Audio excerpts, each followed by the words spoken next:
Upside Down Show, otherwise known as Trauma Supper. Brought to you by Joke Marshmallow and his sidekick Fleshy.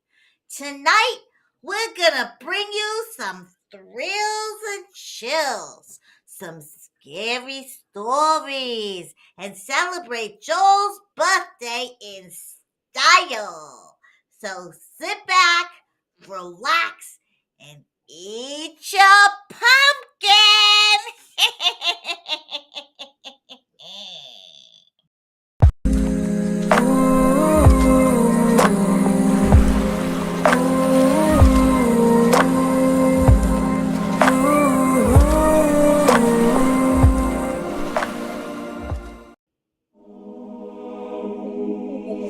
Hello, it is the Trauma Supper, and everything is going to be a little bit weird, a little bit scary. But you know, we're still going to breathe because that's what we do on this channel. We breathe. This is the Upside Down Show. Everything is going to be a little bit upside down, sideways. We don't know what's going to happen, but there's going to be some horror. And get ready for some trauma, because this is the Trauma Supper. If you tuned in for some lunch therapy, you're going to have to come back on Tuesday, because you'll need that therapy after today. But first, some breathing. Yay! We've got some breathing happening. Hello. That's not Blas. That looks like a devil. Oh my God, I gotta get Blas in here for the breathing. Oh, that was terrifying. Oh my God, what is that? What is going on here? Blas. What? You look Hello. scary as all get out. Holy shit. What is going on here? What do you mean? Well, it's Trauma Supper, fine. you know. It's good. You know, we're going to breathe because I think that even though it's Trauma Supper, we got to, in fact, more so, we got to breathe this time than usual. Do you think? Can you lead the breathing for me? Are we breathing or are we exhaling? We are going to breathe out and then breathe in because everything's backwards and upside down. In through the toes, out through the nose. Let's breathe, everyone. Take a deep breath. I think that's Boney. Is that Boney? Blas looks like a bug. Hold it. That's fun. Hold it. Into the toes. Okay. Oh my God! Out through the Matt toes. Wright. Matt Wright's dad and I have the same birthday. Happy birthday. Matt? It's my birthday. You know, I don't know if you know, but you've known Matt for over Forever. 46 years. Yes, we'd had the same So, piano if you have teacher the same back when we birthday, were I'm toddlers. I'm sure it's something that you would remember. I know. That's the thing about it, is you never know everything about a person.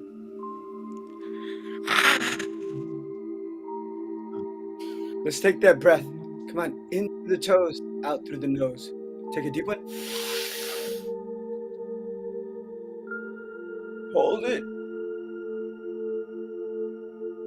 Let it go.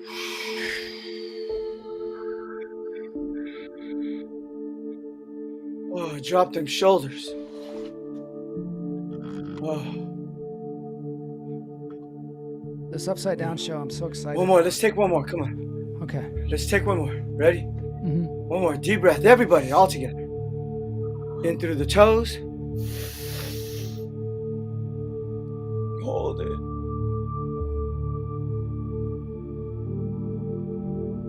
Let it go.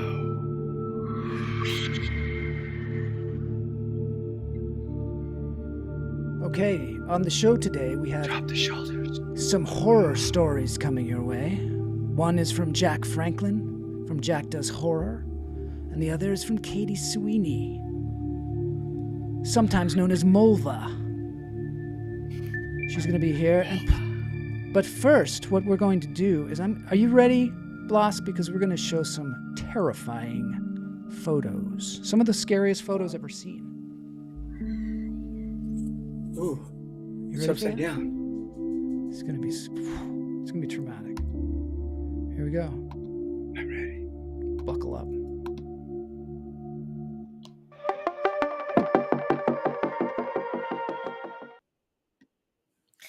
Welcome, boys and girls. Good to see you at the trauma supper. Get ready for some very, very, very scary images that'll seep into your brain and make you feel very, very, very disturbed.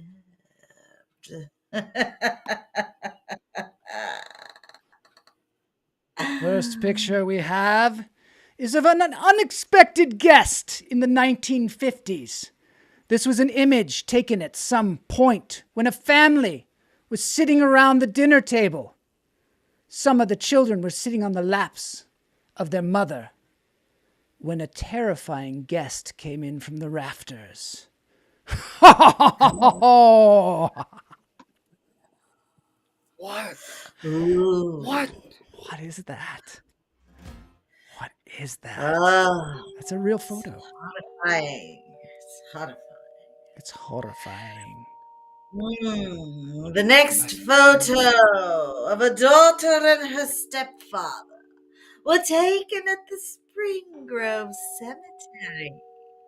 The daughter is holding a fish, and she was the only child there. But you can see on the left the figure of another child, a child that didn't exist. And the man in the photo passed away that night. This is the very last photo of him ever. Our next photo is of a child, a 3-year-old child, who picked up a camera and took a picture of themselves. The only people in the room were the child and his mother. Yet behind the child was someone they've never seen before. No one knows Oh, who that person is sitting behind the child. Frightening. The Reverend K.F. Lord took this photo in 1963 inside a church in North Yorkshire, England. Take a look at the spectre of Newbury Church. Clearly the early model for the scream mask, wouldn't you say? This next photo will chill your bones. Because if you know anything about the Amityville Horror, you know that the little boy, John DeFeo, was killed by his older brother, Ronald, along with his other brother, 2 sisters, and parents. A paranormal expert caught a picture of John with an infrared camera that took pictures throughout the night, and you see his horrifying, glowing eyes. Oh, the victim of fratricide. One of the first examples of spirit photography is the next picture of Mary Todd Lincoln, a widow at that time. It was taken in 1870. Behind her, the ghost of her husband, Abraham Lincoln, is clearly visible, his ghostly hand on her shoulder. Oh. This is terrifying, but not as terrifying as this next picture. This picture was taken in an abandoned tuberculosis hospital in Louisville, Kentucky. What? The hospital saw an incredible amount of sickness and death, and this picture shows Mary Lee, a nurse who hung herself in the hospital. A doctor had impregnated her, And he wanted nothing to do with her. And now she roams the halls of this abandoned hospital. Poor woman. Tragic tale. Probably quite common, in fact. There, the next image was taken by Sir Victor Goddard of his squadron in 1919. The ghostly image behind the fourth sailor from the left at the top is believed to be that of Freddie Jackson. Jackson had died a few days previously, before the photo was taken, when he walked into an airplane propeller. It's very, very, very choppy. Terrifying. Choppy. Very choppy. And this next photo is of the Brown Lady from 1936. Considered to be many an actual photographic evidence of ghosts. It was taken at the Raymond Hall in Norfolk, England in 1936. And is believed to be the ghost of Lady Townsend, who was locked in a room in the hall by her husband when he found out about her infidelity and left her there to die.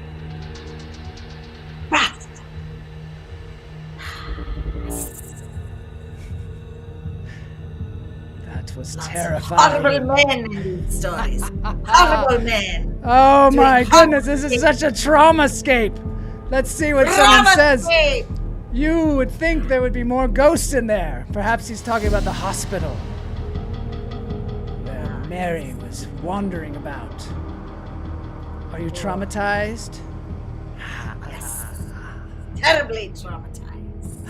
Let's see what happens next in the Traumascape. The Joel Marshall's Traumascape. Boney, take it away. And now, a resident thespian, Miss Mulva Sweeney, has a new movie coming out, and she's gonna show us a little piece of it and tell us a scary story.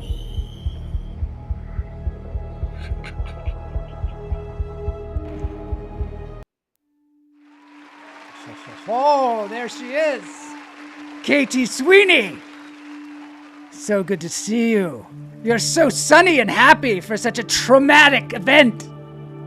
Well, I saved it for the film in the theater. Ah, you did. We have a trailer here of your film. Can you tell us something about it? I will. So this is a film that was made for the Seattle International Film Festival 48-hour horror Terrifying! project. It is terrifying indeed. The producers and directors, writers, actors are only given 48 hours to write, shoot, edit, and upload the film. That must be traumatic. Deadline, wow. That must be so traumatic. Isn't Terribly. it? Terribly. Let's see what they came up with. The trailer. Last year, they brought you the prop villain curse prophecy horror, Umbrella. And just when you thought they couldn't get any weirder, How is that? Film Vandals presents Afternoon of the Killer Kites.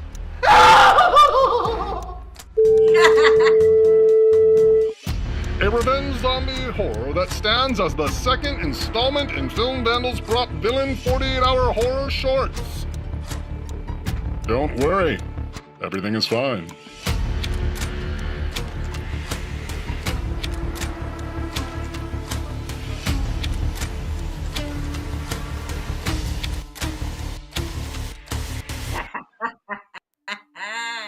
It's awful. He's scary. When is it playing? So it's playing this Wednesday night at 9 p.m. at the SIF Uptown Theater in Queen Anne in Seattle. That's great. So now I hear that you also have a scary story to tell us. Is that true? I do. And it reminded me of that photo of the woman on the stairs. Really? I have actually two folded into one. So Okay. your nephew, Casey Joel, Yes. actually, when he was a child, when we were living in Lincoln Heights, Mm-hmm. we lived on a block that had two funeral parlors very nearby. And one day we walked into the kitchen and he turned around really quickly and said, "Mom, did you see that man?" And I was like, "What man?" Because it's in our house. He said, "There was a guy in a white suit and he just looked at me and then turned around and walked out through the wall." And we live on the second floor. Then we lived on the second. So he clearly saw an apparition of a man who maybe was lying in state at one of those funeral parlors, I think, and came to the house. And then when I was in a play in Virginia City, Nevada, which was a silver mining town that has, places named things like the Bucket of Blood Saloon. Like it was a very rough place when you were living there as a silver miner. So there are many, many reports of hauntings in town. And I did a play in Piper's Opera House. And I was playing Juliet, and I was in one of what you would call the box seats up on the side of the stage, and Juliet's balcony. And I specifically remember it was "Gallop apace, ye fiery-footed steeds." And I looked out at the balcony, and there was a woman, just like the woman on the stairs in the photo, standing at the edge of the balcony, completely white apparition. And I could see her flowing dress, and it was moving, the dress. But she just seemed very interested in the play, and no harm came to us. But I knew I should believe my son when he told me that story, because I had also experienced it. Oh my gosh, someone's so scared they're coughing. It's never happened on the show before. That someone got so frightened they start coughing. You know how sometimes you get a kind of teary and you're like gonna cry, and instead you cough just to kind of cover it? I think that's what was going on. You're like, oh, I must have a cold. Wrong pipe. Wrong pipe. Thank you. That was very scary story. Thank you, Katie Sweeney, for this wonderful exercise in ghosts. So do you believe in ghosts? Cover your mouth. I do. You do? I believe I saw. You really ghost. believe that you saw a ghost? I do. I had no reason to make that up that day, And your son also saw one, so. Yeah, and well, they say children see them more often because they're closer to the spirit world, having not been living in this world for as long. I see dead people. Right? Exactly. Well, thank you, Katie, for being on the Traumascape. You are a brave, brave soul. I'm now going to tell a story. Maybe you'll join me. We're going into the barn to tell a story. Come along. Don't be scared.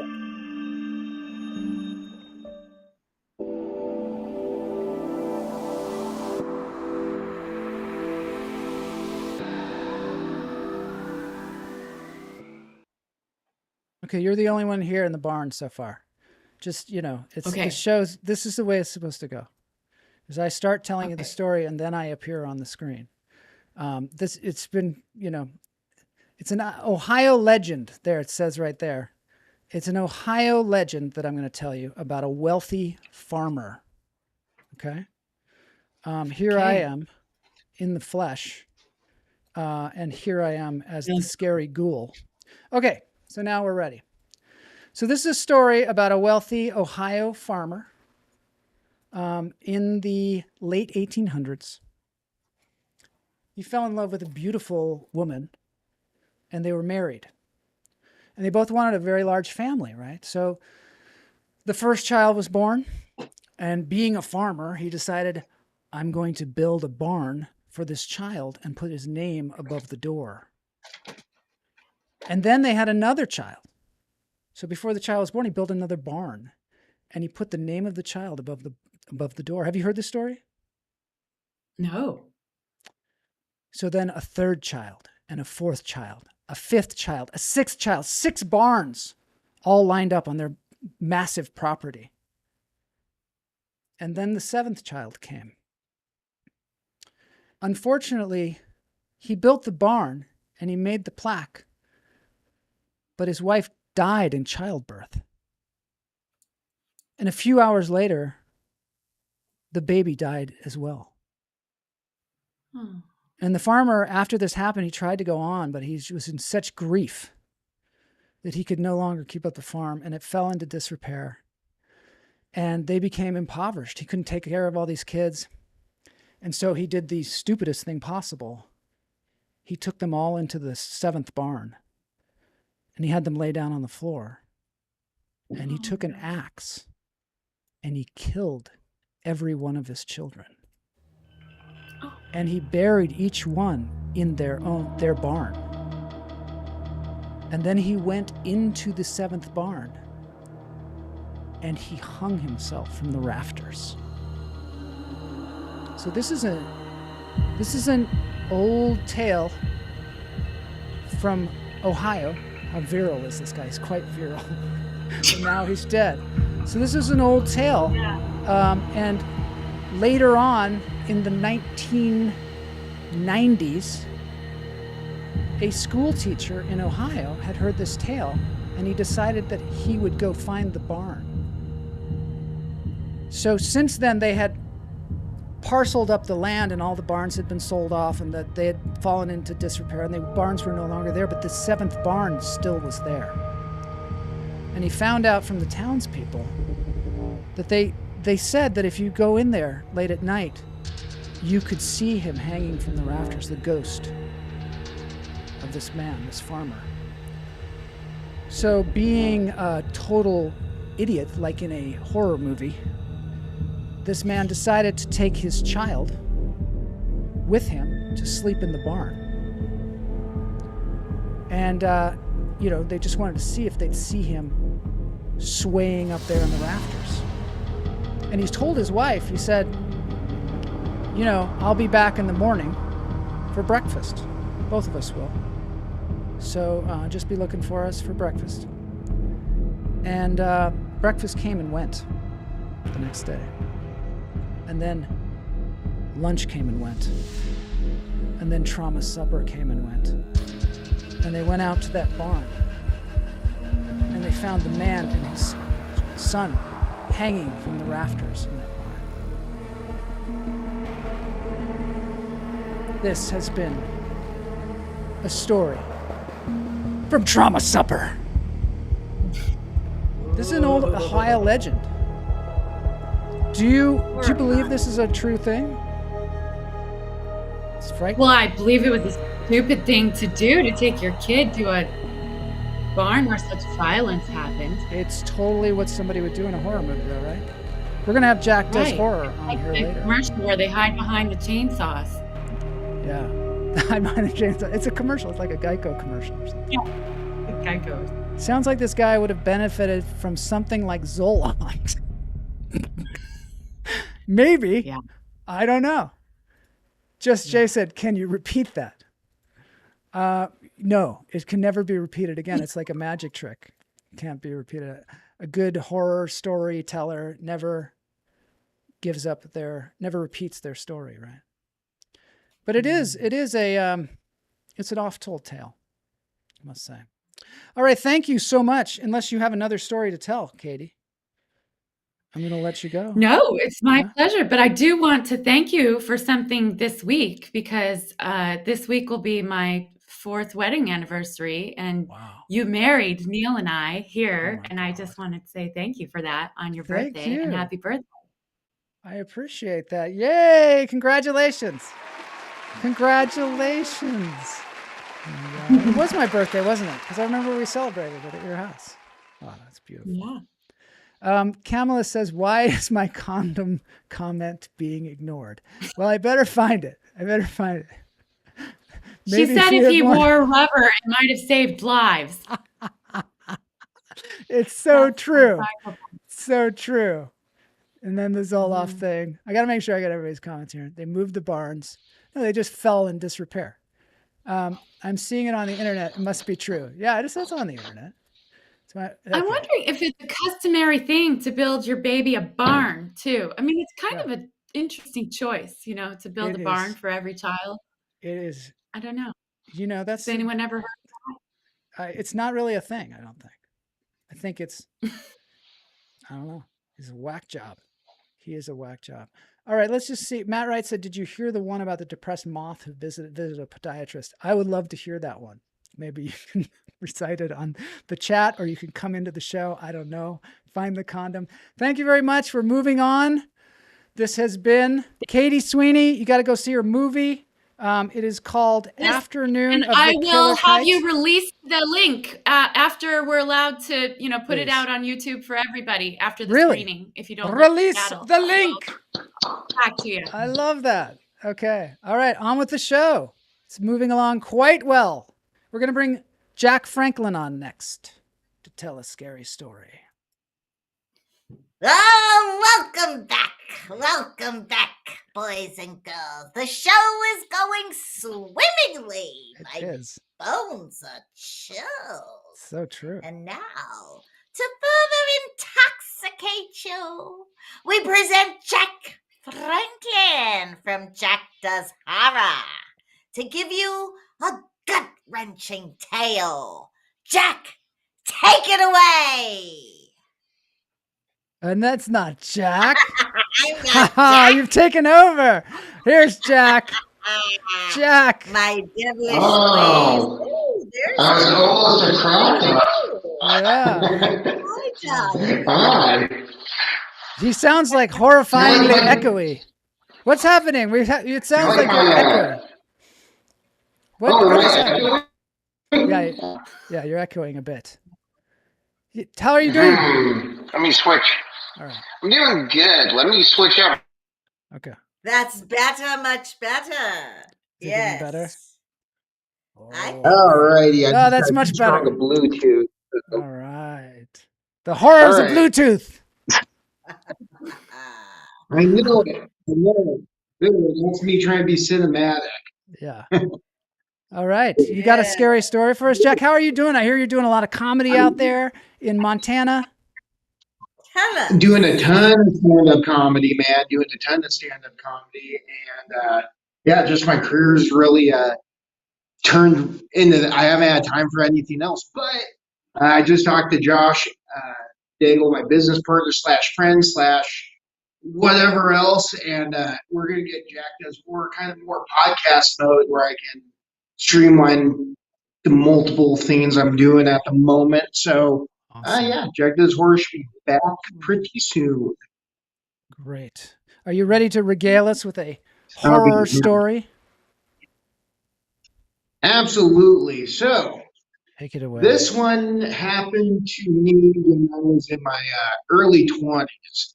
So, I was seeing one of my really good friends was there we go. What's going on? That's good. You know what? I'm good. I'm just gonna hold. I'll try and be like that. Yeah. Okay. Cool. So a really good friend of mine was a bartender, and his sister came into town, and one thing led to another, and we started to date and became boyfriend girlfriend, and then a lot of different like house parties and all that stuff started to happen. And one of those house parties was right around Halloween, and so everybody thought it was fun to bust out a Ouija board. Now, for that, back when I was probably 15 years old, my little sister and I, we were goofing around with one of those like Mattel store-bought Ouija boards, and that left me a weird feeling where I never wanted to do it before, but I got talked into it. I won't call it peer pressure, but, c'est la vie. Anyway, out comes this Ouija board, and this thing was not a Mattel. The craftsmanship on this thing was pretty damn good, man. And I was thinking to myself, one or two things. Either this thing's real, or somebody really spent a long time on putting the most badass board I've ever seen. So it was my friend, and I'm going to be discreet with the names because you'll want to be discreet with the names. So anyway, it was my friend, his girlfriend, me, his sister slash my girlfriend at the time, and we around with the Ouija board, and asking some pretty mundane questions. But then the girl I was seeing decided to ask who, if her and I were going to stay together long term, and the Ouija board said no. And the Ouija board asked, or she asked the Ouija board, well, who am I going to wind up with? And it just gave us to let it be. And so then moving on, now it didn't take a rocket scientist to figure out this next one.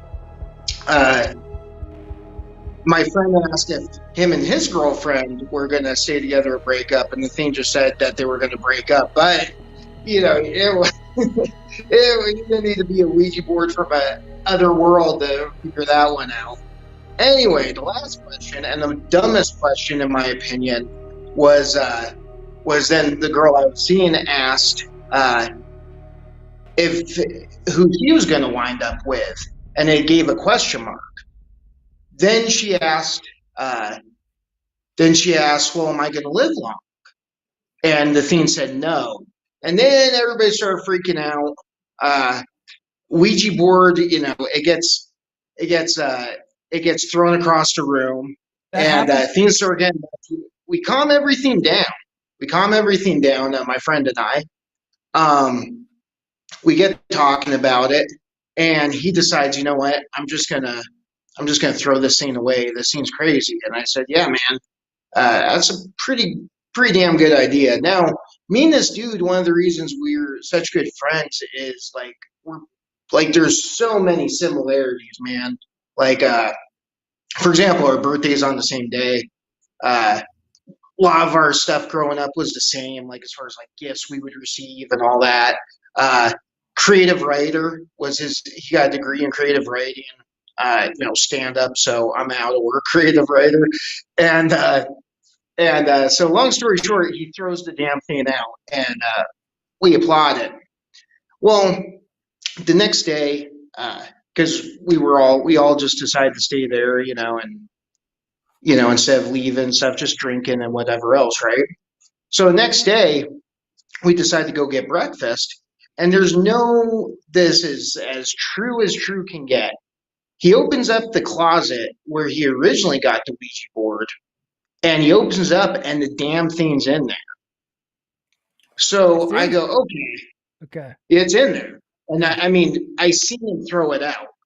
And I was thinking to myself, hey, man, did you start reminiscing and you decided to get out of the garbage? There was no joking around here. I was just I don't understand why you want to keep this thing. He's like, I don't want to keep it at all. It came back on its own? It came back on its own. And so, look, this is the way I see it, is it's a 50-50 shot. Either he got wasted, decided to grab the thing and put it back in his closet, or it really came back on its own. But here's the part that I can't explain. So one thing is a layup. Okay, that guy and that girl, they were kaput pretty quick. Yeah. That relationship did not last. Yeah. Here's up the crazy.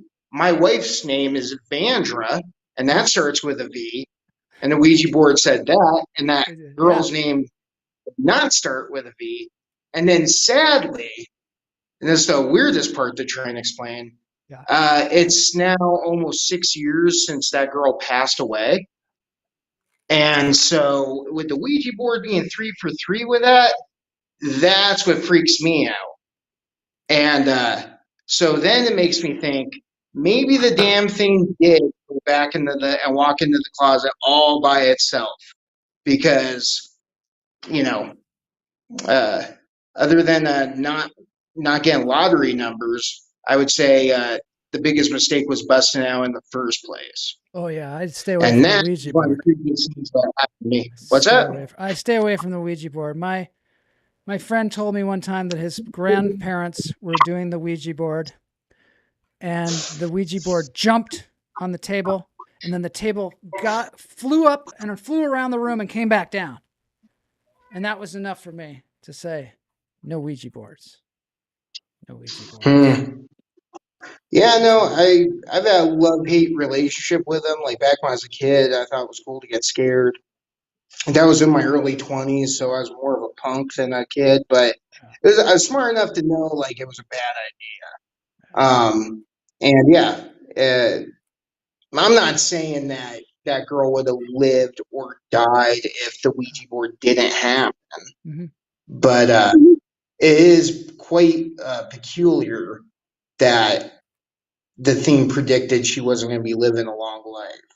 It's pretty scary. So I'm now you know why I scared. kept the names just straight as well. Yeah, I'm pretty scared. I got a joke here from Matt Wright. He says the podiatrist asked, if you're depressed, why did you come to a podiatrist's office?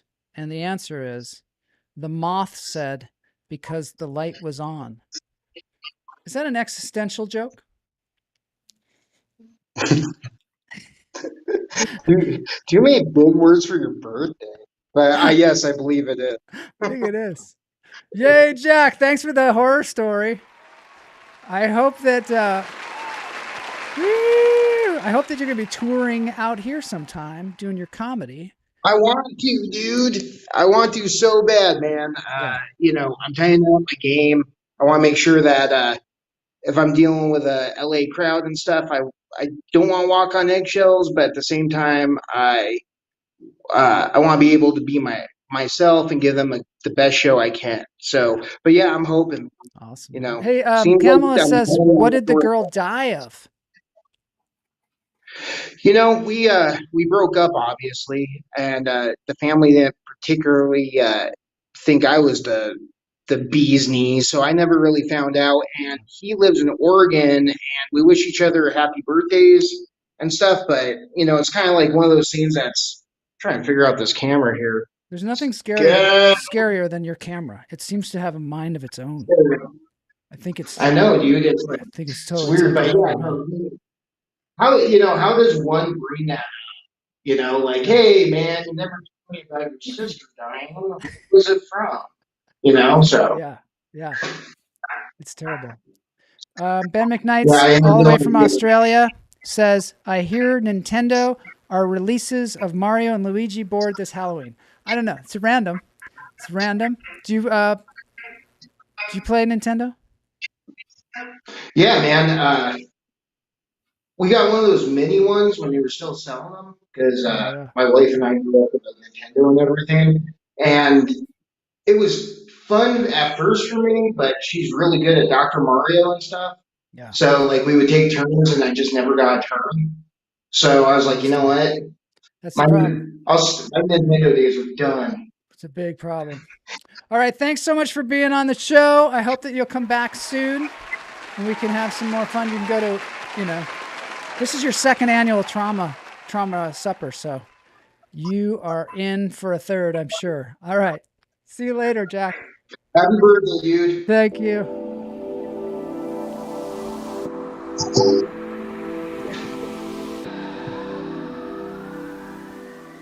I wanted to take some time to visit Snake Man here because I'm really confused about what's going on with Snake Man. Hey, Snake Man? What's going on, dude? Oh, I can't hear you. I guess it's because that snake is like probably constricting your esophagus, and so you can't get any words out. I'm afraid that maybe you are, having some kind of trauma, which, this is trauma supper, so I feel like it's okay to have the trauma. It was kind of expected. Maybe if you survive the snake, you could join us on Tuesday for lunch therapy. Maybe get over it. I don't know. But I think we're going to have to move on with the show because I can't hear a word you're saying. Sorry about that. Maybe get this guy a glass of water or something. I heard that Francesca... Let's see what's happening here. I love the Snake Man. Just Jay loves Snake Man. You're loved, at least. even if you can't be heard, even if we have no idea what you're saying. We have no idea. Anyway, thanks so much, Snake Man. Let's listen to Francesca. She has a happy birthday greeting.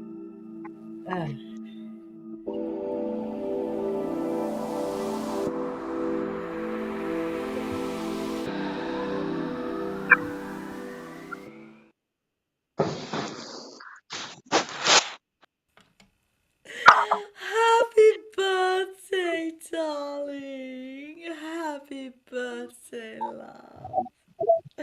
I just wanted to wish you. I'm in Transylvania at the moment, but I wanted to wish you a lovely birthday and say that I'm so sorry to miss the trauma horoscape, but I've just got so much to do. I've got so many clients right now working because it's Halloween, you know. So, but I just wanted to wish you happy birthday, darling. You're marvelous. This year's going to be huge for you. I know it. And yeah, horror story. Well, really, I mean, honestly, what's been going on lately at the Screen Actors Guild's a bloody horror story, don't you think? Or is it Netflix? Dunno. Anyway, darling, I just had to fly in, pop in on the red eye, so to speak, to give you my love, my best, and a very happy birthday, darling.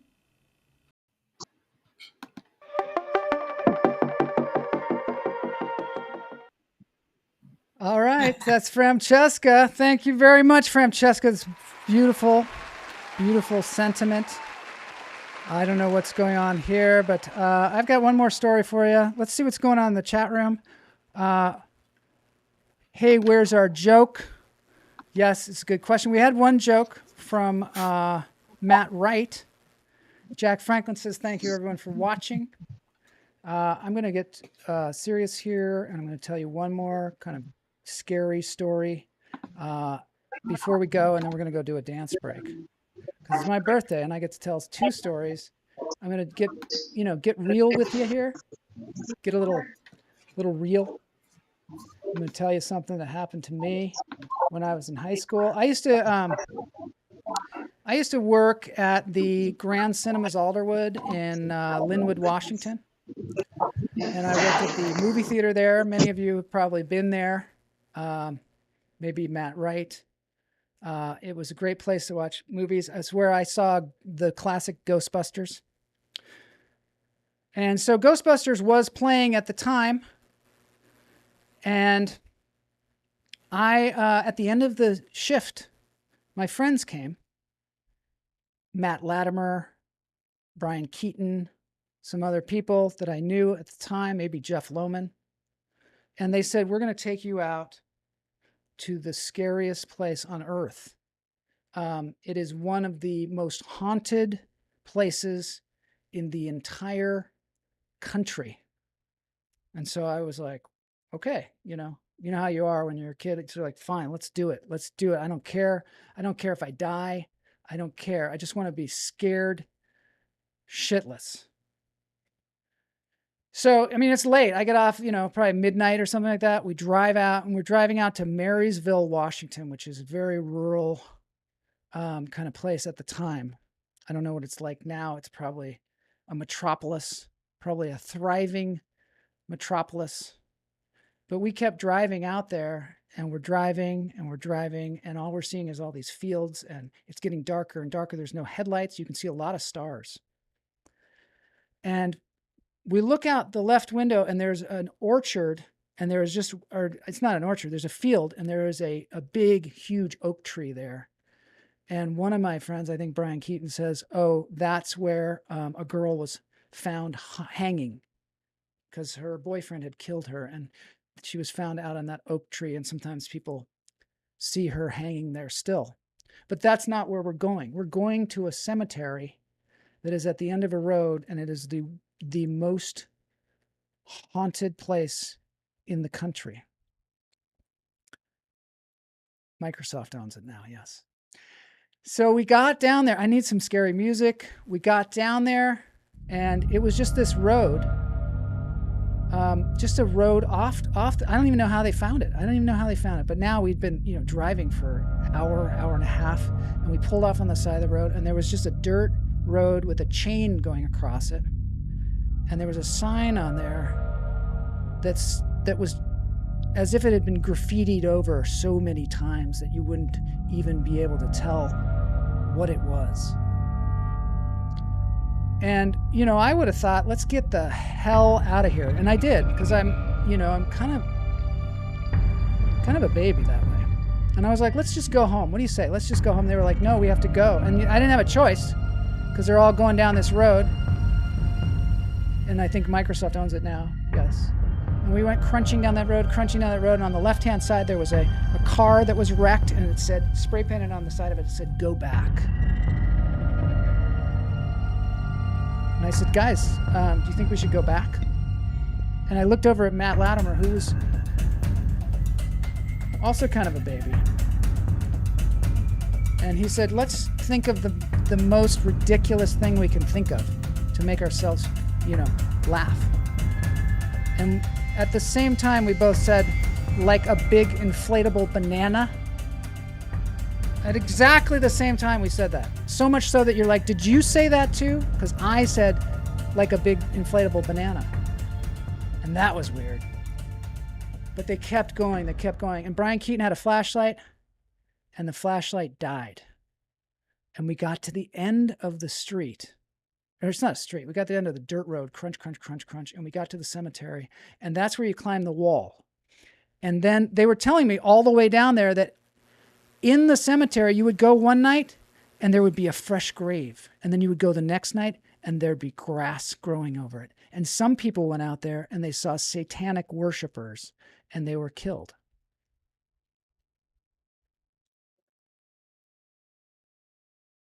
So that's when I was like, I'm getting the hell out of here. And I just went trucking down the path. And when you do that, everybody else just drops their flashlights and they go trucking away. And we were running back to the car, running back to the car.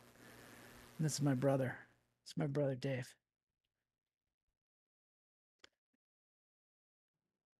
And we ran all the way back to the car. We got in. We drove all the way home. Look at this creepy guy behind me. We drove all the way home. And by then, it was like 5 o'clock in the morning and the sun was starting to come up. And Brian Keaton dropped me off at my house. And I went inside and I saw the scariest thing. My mom was sitting in there in her robe, and she had been up all night worrying about me. And I terrified her. It was terrifying to me. I jumped out of my skin. She was very upset. And I live to tell the tale today. Thank you very much. Let's have a round of applause. Let's see if I can get one of my scary friends on the screen here. I don't know where they are. They seem to have disappeared. Let's get back to this.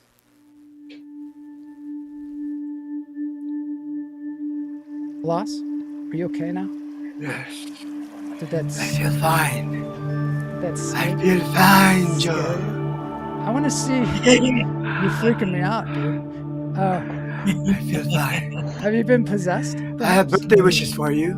You do? If you wish to see them. I do. I wish to see A birthday wish. Yes. A birthday wish. Yes. Share it. Share it. Oh, I have a wish? No, I made my wish. I'm not sharing it. When you blow out the candles, that's it, man. You don't share it with anybody. No. Birthday wishes for you, Joel. What are you trying to do to me, Share man? my screen. Oh, for me? Share my screen. Share my screen. Oh, share your screen. You've got it. Okay, here we go, dude. I have no idea how to share your screen. Let me try. I'm going to try because it's worth it, right? It's totally worth it. Anybody who's my screen. on the camera right now, just know that it's possible you can show up on the screen right now. All right. I'm sharing it. I'm waiting. Okay, here it is. I've been waiting to see. Right. Let's see it. It's a birthday wish for me. So far, I just see this treble clef. Am I supposed to hear audio with this thing? Oh, look at that! Alexander! Oh. Did he say? What did he say? Music I wish I could have heard it. Turn the music off. No, The I horror don't. music. No, I don't think we can hear it, unfortunately. Oh, that was nice, though. It was nice to see him. I appreciate that very much. So, oh, look at this. Oh my God, what's this? Is this a birthday wish? That looks like Roxanne Beckford to me. I don't think we can get any sound out of it. Another birthday wish. Oh my God. I wish I could hear it. Can't hear it, Blas.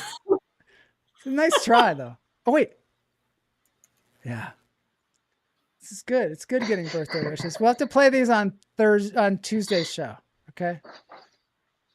Play these on Tuesday's show. That's the plan. All right. Tonight has been really fun. I think we're gonna have to do... Wait. Are you telling me you can't hear? No, I can't hear you, We can't hear anything. We hear When you share my nothing. screen, you can't hear the video? No, I can't We hear you. cannot When hear you the video. Play it. Oh, I think it's God. because you're talking. What a While the video's fiasco. playing. No, I Fiasco. think it's because it is not playing. Yes, it's not playing.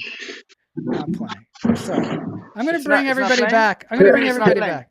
What do you mean it's not playing? What do you mean it's not playing? It's not playing. What do you mean? I'm going to bring everybody back just for like a closing thing so we can say thank you for being here. Katie Sweeney, here she is. There she is twice. Let's get Jack Franklin if he's still there.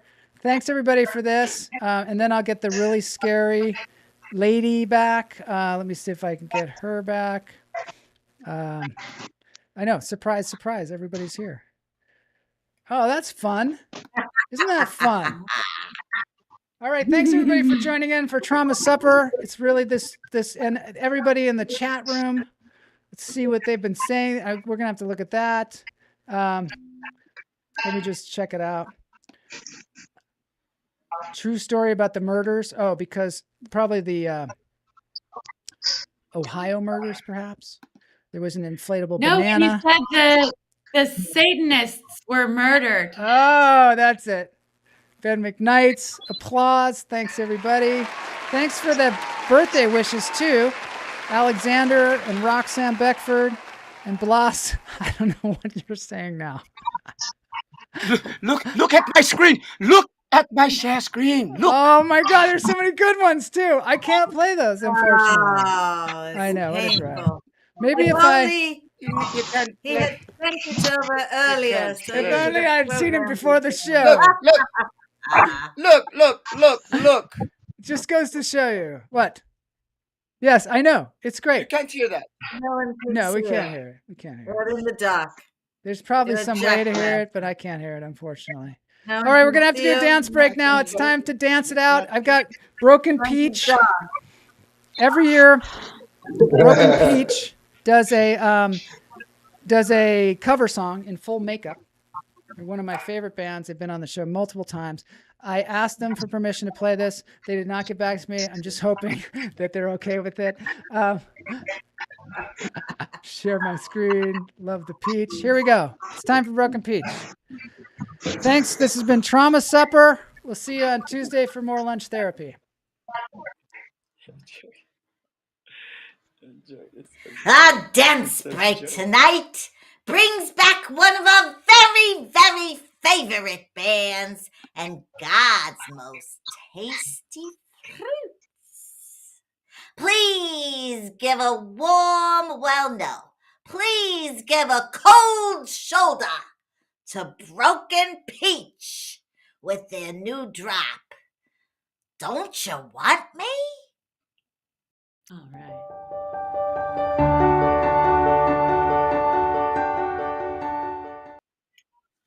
All right.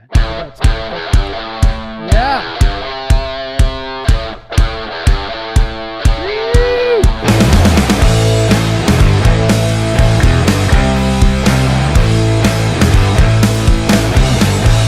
You were working as a waitress in a